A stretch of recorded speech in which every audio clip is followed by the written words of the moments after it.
Boom, nigga. Second edition of the interview, episode 2. Almost a whole year and 8 months later, we again here with me, your host, Trashy, of this episode, and we got joining us the legendary, the greatest, Campocalyspe. Woo! It's great to be back to drop my bullshit music and no one stream. Keep that shit in, bro. Keep that shit in, bro.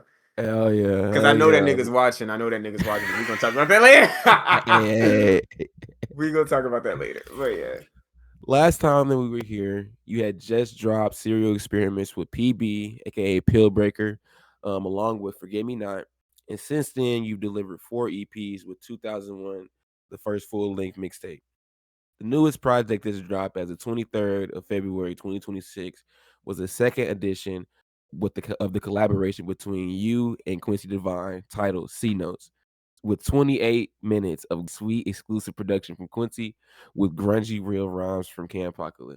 So first things first, bro, congratulations on this drop, bro. That shit is so fire, man. I cannot lie to you. Hell yeah, dog. I am very proud, and I cannot say I don't think there's anything bad about the album. Just me personally. It's super duper dope that you dropped it, and I fucked with it, and I can't wait to see what's coming next from you, bro. Thank you, bro. Thank you. The energy was definitely in the air while I was listening to this, which brings me to my first question. You know what I'm saying? How are you feeling after releasing this project and finally getting everything off your chest? I mean, I'm a little conflicted about everything. Like, I got everything off my chest. I said everything I needed to say. I addressed everybody who I wanted to address. The project was originally going to be an EP, so some songs weren't supposed to be on there. I kind of just like was going through like the vault of the stuff that Quincy was sending, and I was just like, I like that. I want that. I want that. I want that. So I was kind of like, I don't want this to be too long. I don't want to do like what I did on 2001 when Slick sent good beats, and I was like, hi, just freestyling, not really talking about nothing. I kind of wanted to really get into like storytelling, especially for like this type of like rap music. Like boom bap is like one of my favorites. So I feel real good. I feel real confident about it. You know, I was a little like, I mixed it. I'm not like the best at mixing. I mixed everything on BandLab. I got FL now, niggas. Shut the fuck up. But but like shout out FL. Shout out to FL Studio that I totally got legally. But yeah. But I did actually get it legally. I paid. You paid that? I paid that shit. Hey, shout out to you. Shout out to me. But nah, but like I got FL now, so like the mixing is definitely gonna get better. So like, and honestly, like it ain't nothing to just like go in there, fix some things, swap the audios out, and then like perform that shit better live. Like it's really not that deep. So yeah, I feel confident about the project. Hell yeah, man. Congratulations on the upgrade. You know what I'm saying? You can definitely hear the overall sound of this tape is improved in terms of like your other projects. Thank you. It's very sonically, you know what I'm saying, all around like very good in terms of just y'all's mixing. But how was it like, you know what I'm saying? I know there's problems that arise when recording. If you did have any that were what problems might have occurred when you were mixing or just during the project in general, if you did have any? I think like more so just the mixing. Like mixing is not hard, but like everyone's ears are different. So stuff that like you appreciate in the mix is very different from someone else. And like I don't think it's impossible to mix on BandLab, but I know it's not as polished and clean as like an Ableton or like an FL Studio or like a Logic or something. Or like a Logic. So like I was kind of like, I hope I don't sound like pitchy. Like there's certain parts where like in the certain songs like you kind of hear it's like just like the best take. So it is what it is. So that's like the one thing that kind of like threw me off. But outside of that, like, oh, and then like I was like, I don't want the song to be too long. Song placements. I didn't want to put all the good stuff up front. Then like people listen to like a bunch of mid or songs that aren't up to par. But I also didn't want to like you have to go through like a whole project of songs that like aren't that good or like songs like you could tell like where I had like the most passion and energy on. So I kind of was like, where do I put certain songs? But I feel like I did good with like Welcome to C Notes and then like Freestyle on the Curbside and like CQ Freestyle. Like those songs kind of like, I feel like if you wasn't drawn into any other song, Welcome to C Notes can draw you in. CQ Freestyle can kind of keep you there, but like Freestyle on the Curbside, you're in. And I feel like I'm good about like where I place the song. So like that's the only thing. Also, just like Dom was supposed to do like an interlude, but outside of that, like there's really no real problem. Hell yeah, shout out Dom. Shout out Dom, bro. Shout Shout out out to Dom. Gangskis. Shout out to my nigga Dom, bro. Hell yeah. So speaking of those songs, what would you say your song or you know what I'm saying, what would be a song or two songs that you would say were your favorite from these 12 that you and Quincy delivered? Definitely welcome to C Notes. Freestyle at the Curbside. Uh, If you could just pick, if you had to do one that you had to show somebody my like off the one tape, off just your rip one, camera, like your one. camera sweet cam. It's a tie between camera sweet Cameron and end credits. For Those are like sure, for my. sure. Those are definitely like yo. I was gonna You say my favorite off the tape was definitely Cameron. See, Cameron, you definitely was yeah, popping your shit on that one for sure, family. That definitely, was hard. Hell yeah, definitely. man. And you know what I'm saying? How would you personally describe this project sonically in comparison to your other projects or even the first edition Q notes?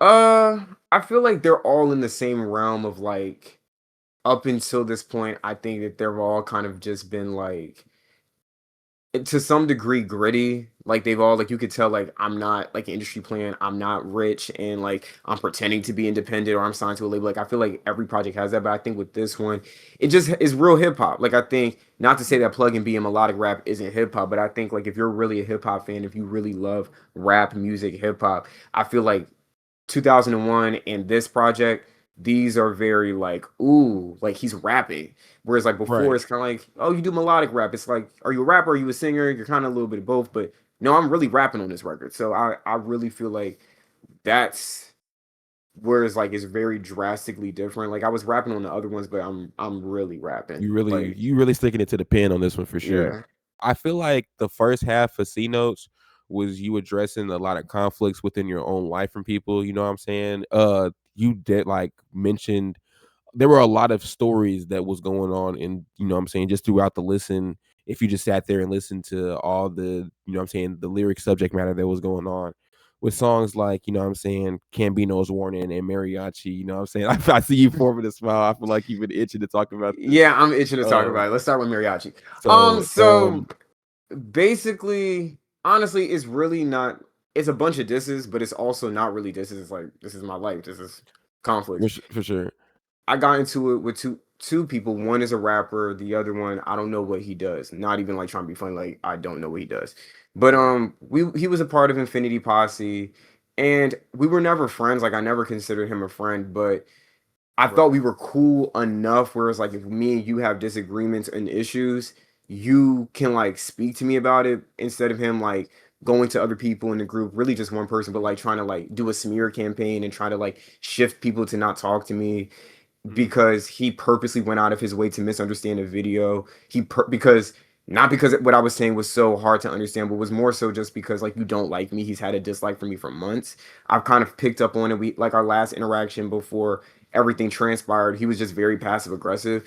And like in the song I talk about it, I talk about like the racial dynamic. He's white and he's like accusing me of having Hispanic hate because he was mad about what I said in the video. Not even what I said in the video. He's mad that there was a race war in the comments and the black people were winning. Like that's really like Mm. in grand scheme of like grand scheme of things. That's really what it Right. is. Like you're mad that one group just didn't have better like stuff to say.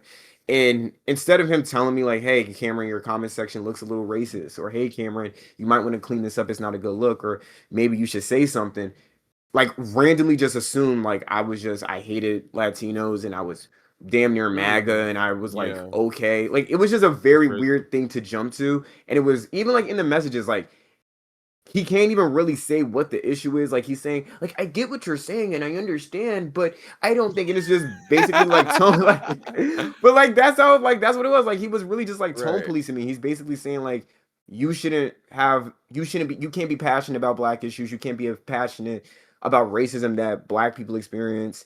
You can't like Mm. basically just saying I don't like the fact that you were kind of like put belt to ass to a racist. And it's like, Mm. okay. And he was like And the even reason it went down on the DMs is because like he went on social media and he had to like tell everybody that we weren't Mm. associated. And I'm just kind of like, nigga, you dead do not know me. Just because we watch the show does not make you my homie. Like, I dead don't know you. Like, not even like Right. saying it like they're like, I'm not his friend. So it's just like, bro, we Right. don't have association. Like, for you to like go, then it's like, it's one thing to talk to people in the group because like we all do business together, regardless if Right. I had Right. a serious allegation or not. Like, this is stuff that affects us. But Mm. it's like to go on Instagram when literally like nobody knows that I even am familiar with you. For you to go on Instagram and be like, anybody perpetuating Hispanic hate is not a homie of mine. And it's like, bro, we're not friends. We were never homies. Like, I don't know you. I dead don't Right. know you. And then he got mad that I posted his face and like damn near cussed him out because like that shit low key blew me. I was like, why? And he was like, you're posting my face and you're acting like a little girl. Nigga, you keep telling everybody that I'm not your friend anymore, but I'm not your friend. And then you keep trying to recruit other grown men to not like me. And I'm not friends with them either. So it's like, what are we doing? We all Right. don't like your Right. music. The only people that stream your music are your close friends. Keep dropping that bullshit. And it's like, bro, you was like dead dick riding when I dropped Forget Me Not. Like you was the main nigga. Like I got the text. Like you He was has dick the right. When text. we was in Okay. that motel room, which even then I didn't even want you at the motel room. You didn't have a car and niggas couldn't take you home, so they just I babysat you. So it's like you was dick riding, like running back. I think like I like how like you're just like not just doing rap music and you're like doing different things with R&B and I'm like, all Oh right, bro, my like goodness. that's like how you feel type shit. And it's like I said, like he's just been passive aggressive for months, and it's just like, bro, I don't know you. But that it's even like with the diss, it's not really like I wasn't really like dissing him. It was just really just like, nigga, shut up. Like that's really what it is. It's like, nigga, shut up. Like Right. that's Just like to if let I the nigga see shut him up. today, I'm not gonna fight him. It's not gonna be like I'm at Arkansas at my show and we post up with polls. Like we not about to like have a shootout at like a dead Right. party event. Like it's Nigga, we've not that had a deep. shootout. Like you can fuck. I look like we're gonna drop a face. I put dots on heads. Like, bruh, no, like we're. It's not about to be a King It's no Von beef. It's moment. Like, no it's beef. no It's real just a beef. it's just a But that diss. I other mean, nigga, the other nigga that I'm dissing on this record, like yeah, the because there second was two half, who halves I'm of dissing, mariachi, right? fuck that nigga. Like that nigga did some hoe ass shit. First of all, Mm. another rapper don't. Well, he's a rapper. I don't know who the fuck he was, but nigga don't even know me from a hole in the wall. Want to like start some like fake internet shit on Can of some like, paint. oh, you sound like Yeet. You sound like Yeet, and I'm like, bro, what? Yeet? I don't sound like Yeet no of fucking Yeet, all people. but like this Campocalyspe is when I Yeet was promoting comparison. like chopsticks and high. And he was just like under everything, and then like I found out he was in Baltimore, and like we knew people, and he's don't nigga from don't even have like no real issue with me. Like you dick riding another nigga's beef over another nigga's beef. And it's just like, bro, I'm not beefing with those niggas. Ooh. I already had a disagreement with those two and we squashed everything. We talked it. You trying to bring up shit from like 2018. Nigga, I'm grown. I'm not about to argue with Golly. you about some like fake shit.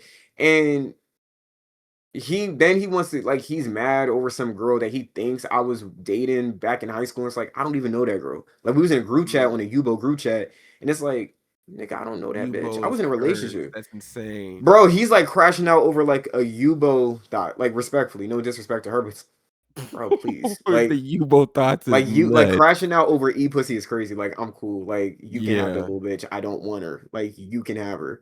Plus she's white and say, nigga, please get that bitch the fuck out my face. Like please, I don't want that. Mm-mm-mm. So that's pretty much where that is. That's where Oh yeah. like yeah, because he's been like having like these little snippets, and he was like talking about me and speaking on Oh TikTok, and shit. why are you Niggas is perpetuating beef. perpetuating beef, talking about like you're always in the bonnet talking shit, and it's like and you're signed in a deal and can't drop a fucking record. But all right, like you've been signed Tough since as we like fuck. Nigga in a 360. nigga, he's in a 160. Like he don't even get no Uh shows. Like, and you're wearing another nigga's chain. So like I'm not even about to argue with you. Like, oh little baby we're treatment. bruh, They got the like 4 PF bro, chain treatment. Reverse 4 bruh. PF GIF. That's literally what it is, bro. So that's like the main, but that's really like the main two, like on that Word. record. So I'm not what even taking about them niggas serious. word. So what's the story behind Cambino's warning? Because that junk, he was going crazy on that junk. Cambino's warning, same thing. Like another nigga I real life do not know got a problem with me.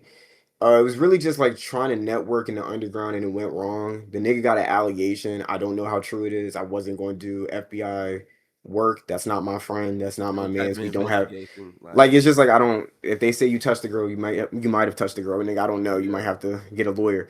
But I guess he felt some type of way because like I wasn't going to say that he didn't touch somebody, and I'm like, well, I don't know if you did. I don't know you well enough to pass judgment. You're not, and you don't have to tell me your business. Like if you did it or not, that's between you, God, and that little girl and the law. That has nothing to do with me. I'm not Olivia Benson. I'm not on court. I'm just not fucking with you. So I'm just like, hey, like respectfully, you have like a rape allegation against a minor. I like low key like can't have my name attached to that. yeah, that's Like it's damn. just like I can't. So like unless you and I was like, but like once you clear it up and everything comes out that you didn't do it, cool. And then he like he did it, but like he's not gonna say, but like he's beating around the bush. So I'm like, cool. Well, I'm not working with you. So he felt some type of way because he was like, Okay, I wouldn't. I was like, he was like, I wouldn't do that to you, and it's like, I wouldn't ask you to. One, I'm not a right, predator. Like I'm not a predator, so I don't assault people of my age or younger or older. Like I just don't assault people. But if I had an allegation, like I'm not dropping anything until like I'm clearing stuff up. Like even with that situation with that girl on TikTok who was like took my fucking train video and took it out of context. I'm yeah. I'm, I'm about to get a lawsuit on that bitch. Like yeah, I'm not playing. Like I got a Doing lawsuit. Yeah. her ass. But Like I'm playing with not. people, Yeah, like, I don't really play with my name, and I really don't play when it comes to like sexual assault or like anything along those lines. Like I'm not it's playing. Like whether you defamation mean of it as a character, joke, man. No whether bullshit. you mean it as a joke, whether you say it when you angry, I don't give a fuck if the whole world stop fucking with me. If I know for a fact I didn't do something, fuck this music shit, fuck this TikTok shit. Y'all not about to be calling me a predator. Like I'm Oh gonna go yeah, out of my way to try to prove that shit. So I was like, I feel like your head isn't. You not really trying to prove it, and then you just admitted that you did it. So it's like, why would I work with a known predator? It's not like I don't that know. Like part. it's like I feel like for you to be mad that I don't want my name associated with a nigga that's like touched on a child, I feel like that's crazy. So, but he was just basically saying like I'm a better rapper than you. Your music sucks, and it's like, but I have more monthly listeners than you, and mine is like in the single digits. Like you have one, I had like 10. Damn, that's insane. Like I'm not seeing That's 10 monthly insane. listeners. I appreciate y'all. I appreciate y'all. Don't Hey, stop not 10 streaming, people is better than but one. yeah, but I'm just like, bro, your music's not better than mine. I'm not trying to be funny. Like he's like a clone of the underground. Like he doesn't even have like. It's not like No you just sound. doing this. Like you just doing like the genre. Like you mimicking what people post. You mimicking what people dress. How people talk. It's just like you don't have no real identity. So that was really just it. And like he asked me to like ghostwrite one of his projects, and then he got mad that like I didn't clear anything. He's like, I can't. I have to find a new project. It's like, well, okay, Okay, that's my bad. I yeah. guess. And he's Hell like, yeah. all this money I paid you, I was like, you didn't pay me yet because I didn't clear anything. And we didn't sign no contracts. Like, and I'm not signing because you're a rapist, but okay, cool. So that's pretty much what those songs are about. And then like you want me to ghostwrite for you, like that's just so odd. So Yeah, I'm odd. just like, I was like, oh, ghostwrite the whole project? Oh, that's kind of crazy. Like I could do a song or two, but the whole 12 songs? And you're a rapper? Got That's you. crazy work. I was You're like, not that's even a rapper, crazy. nigga. You're not Drake. No, you're not a rapper. You're not a singer neither. Like it was like half of his vocals, he wasn't even. We're not gonna talk about it.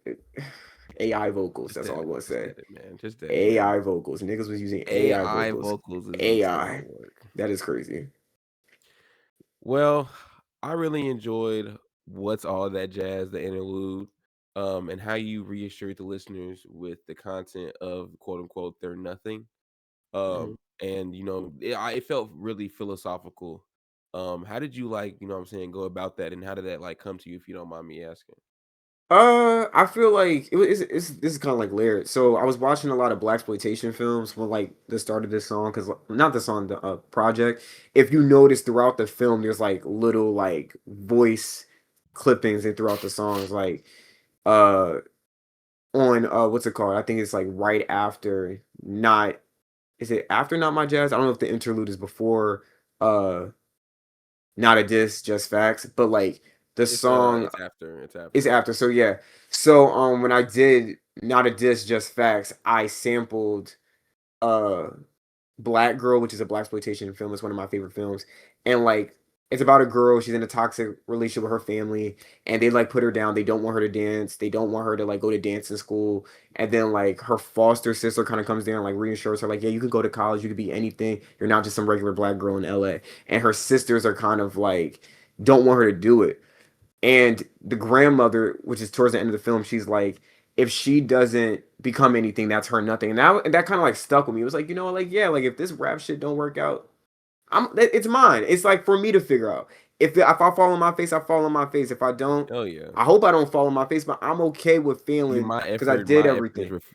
my effort it reflects upon my own actions. Yeah, it's like I did everything I wanted to do. I dropped all the projects I did. I did all the genres I wanted. I said everything I needed to say. And it was just kind of like an affirmation. Plus, I was listening to like a lot of Solange and I was high. So like she had them little interludes that kind of like speak to you. Like Right, she right, got the right, little right, interludes right. that like open your third eye. Like so I've always wanted and I've always felt like an interlude should kind of be like either like a skit or something motivational or like it should gear you up for the next song or Oh yeah. something. So I felt like that was good. And plus I smoked to that. I put that on a loop. I get high, I journal, I read this book called oh shit, what is called Black People Breathe. I write to Word. this word, right? Good reads. So I meditate to this. So like it really helped me. Like I listened to this for like an hour when I went on my walk earlier today after hitting my sativa pen. But well my sativa hybrid dom. You already know on TikTok I'll be advocating for that shit because real sativa have you fucked up. I ain't gonna hold you. I remember that's when all that mariachi shit. I was on sativa and like you was texting me and I was like, wait, whoa, whoa, whoa, whoa. But yeah, but that's pretty much what Word. all that jazz is. But Dom was supposed to do that. He was supposed to do like a um kind of like a motivational like thing, but like he said he couldn't come up with anything or he was like busy. So I was like, all right, Word. I'm gonna just have to, you know, Sometimes you just pop gotta my do it shit. yourself, man. Sometimes Gotta you gotta be grind your with the man. motivation. Sometimes you gotta be Hell your yeah. motivation. Yeah, Sometimes you gotta be your own motivation. It tight, just be like that. Hell yeah. tight. And so speaking of the second half, it really stood out to me because it seemed like the emotion of the project really shifted towards a look into your current life with songs Mm. like Reflection and Cameron's Corner. And with your corner, I really, really enjoyed the storyline of that song. Yeah, I'm a sucker for story songs, bro. Like I yeah. love a good concept. Um, but you told a story between Campocalyspe, a frequent visitor of this bar, Hmm. and I would just like, could you like give the timeline of like from beginning of the song to like the end of it, if you wouldn't mind?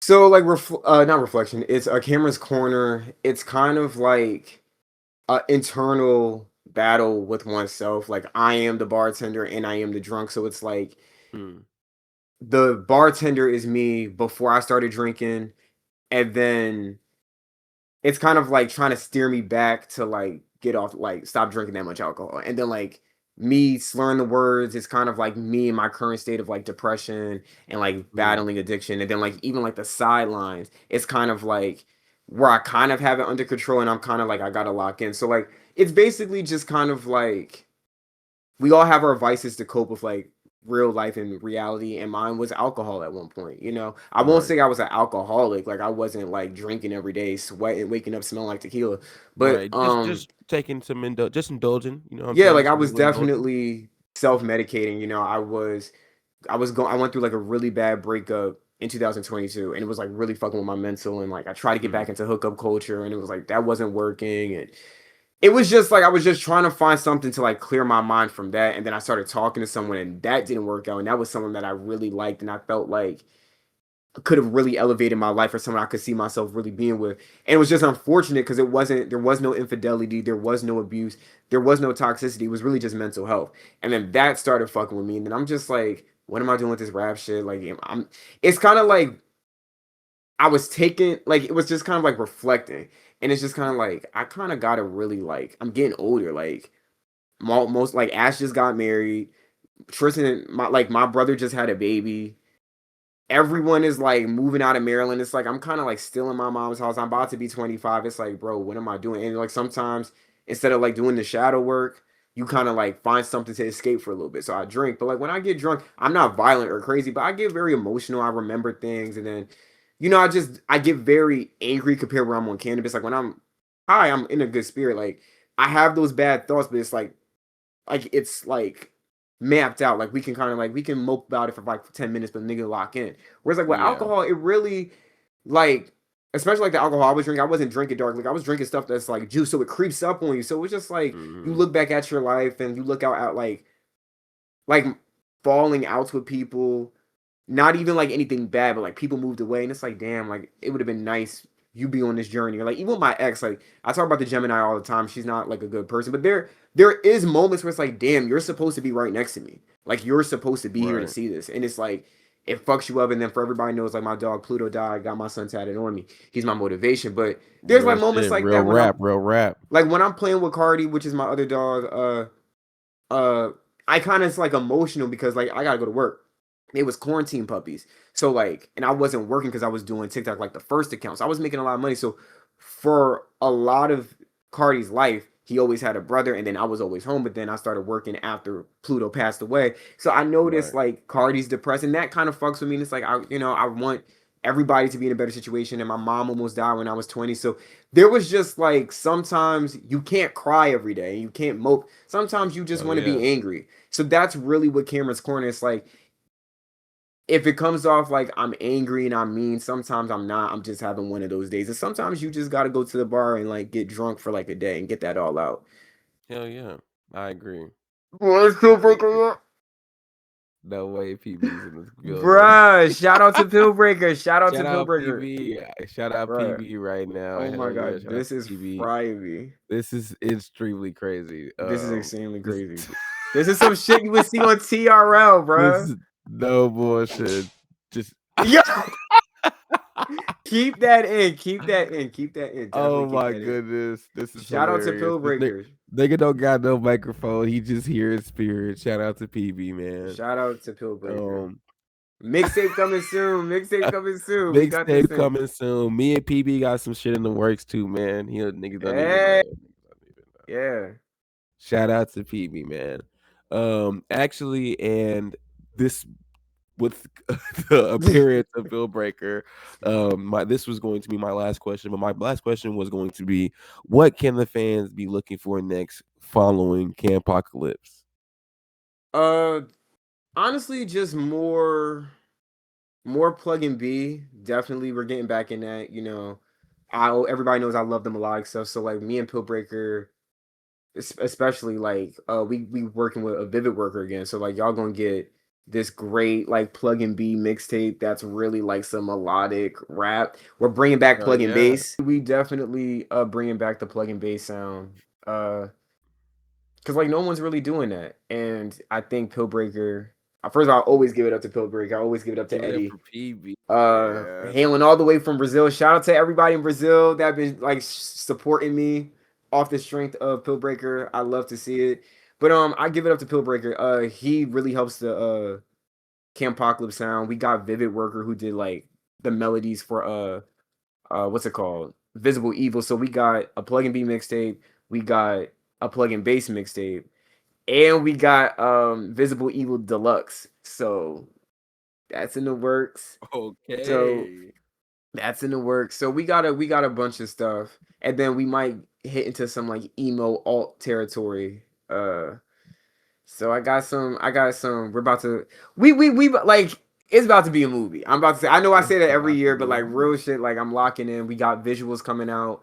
Um and yeah, we about to lock in. That's like the thing that you can experience or expect from like the upcoming Camp Hawkins project. I don't know if the project gonna drop this summer or next summer, but it's dropping in August, either 2026, 2027. Plug and B, and we really gonna tap in. Me and Pillbreak, we about to take over this underground shit. We about to reclaim that throne.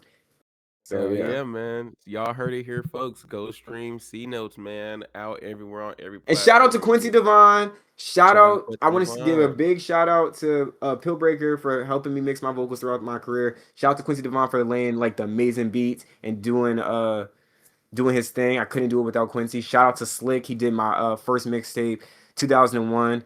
Shout out to Guido. He did some stuff for Q Notes.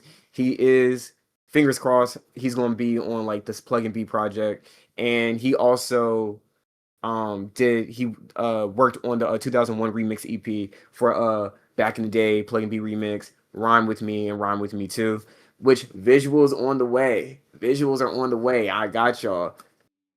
We got to get better with the visuals. But yeah, shout out to my producers. I love my producers, especially Pillbreakers. Shout out Show to love to Quincy, all the Pillbreaker, producers, Slick, all the and Quincy. prods. We I love mean Quito. prods. We Yep. love all the prods. Shout out all the prods. Hell yeah, man. See y'all later. See y'all.